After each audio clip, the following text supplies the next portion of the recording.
Hey everybody, it's Jamie. So I took an Instagram poll to see what video you guys wanted to see next, and it came really close between my summer reading list and my yoga story. It was almost split 50-50, but my yoga story got a couple more votes, so I'm gonna be doing that video first, but I am gonna be doing both of those videos because it was so close.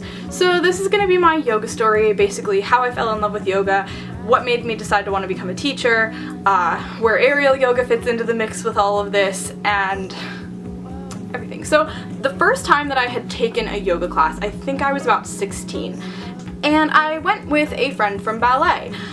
I had been a ballet dancer I've been a ballet dancer since I was 3. I took it really seriously in like middle school and high school. I wanted to be a professional dancer. I went to like auditions for summer intensives for like dance companies. I wanted to join a dance company, and that didn't end up happening. I decided not to do that, but I did really want that to be my life for a really long time. So my friend and I from dance went to this yoga class, and that was like my first experience with yoga, and it was seriously so amazing. But at the time I considered myself much more of a dancer.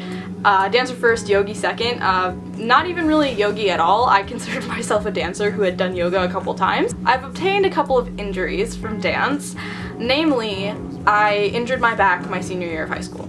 So I injured my SI joint, which is in the lower part of the back.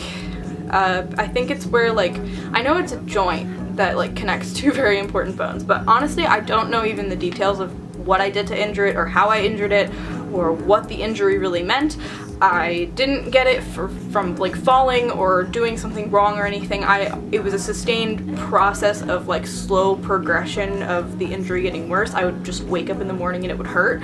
So I went to physical therapy. I had to sit out of dance for a while. I think it did last about 3 months, so it was just a hard period of time for me. The physical therapy that I was going to, I did heat therapy, I did a lot of different things, and it wasn't really helping me. I wasn't feeling better, I was in pain a lot, and I was desperate. I ended up looking up yoga for SI joint pain, and I found a couple of videos that I watched and started doing yoga, and lo and behold, I started to feel better.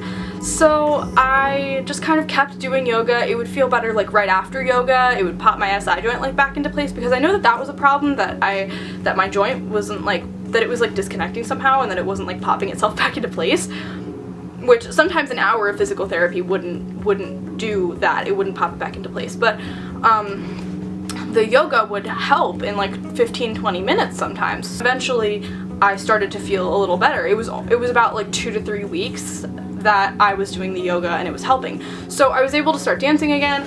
I started dancing back to normal in my pointe shoes, everything. I danced in my showcase, I did my senior recital, everything like that.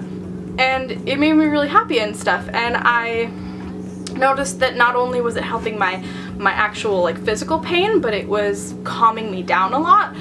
And it was helping my mental state. So I just decided to, even after my back felt better, because also I didn't know if this pain was gonna ever reappear in my back, because I had no idea what was even really causing it, or what was helping to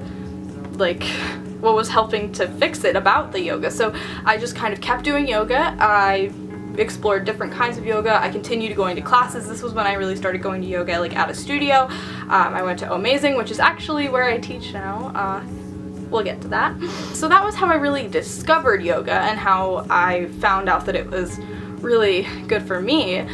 But basically aerial yoga comes into the mix then, because I am an aerial yoga or yogi aerialist. I don't know, but I tried a circus silks class, the really high ceiling circus silks, where they're 2 separate silks at an aerial skills place. I took the class once, and I thought that it was just so cool. I hadn't been dancing in a while, because after I graduated high school, I danced a little bit my freshman year of college. I'm still I don't know, I might be doing some dancing soon, I might be doing some dancing again soon, but we'll see. That's another story for another time. But I kind of missed that like artistic element that I always got from dance, of being able to like move my body into beautiful shapes in like a more like show-like way, you know, like a dance thing. And aerial kind of really brought that in for me. So then when my studio started offering aerial yoga classes, like a couple years ago, I honestly just kind of latched on. I was like, yeah, this is what I need, because the aerial arts class was more dance-like, and then the yoga classes were very like centering, and I really liked that. So marrying the two was like the perfect match for me, and so I really fell in love with it.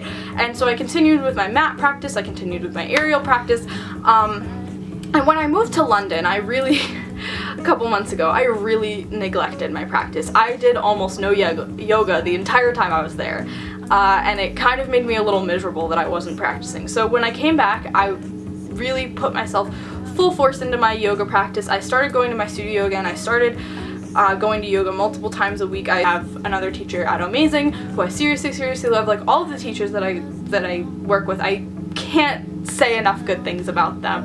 I love them all so much, and it really made me think, like, these people are so inspiring, and they're inspiring me every day, and they make me feel so happy and good, and I want to do that for people. I wish I could do that for people. I want to do that every single day. And then I was like, well, why not?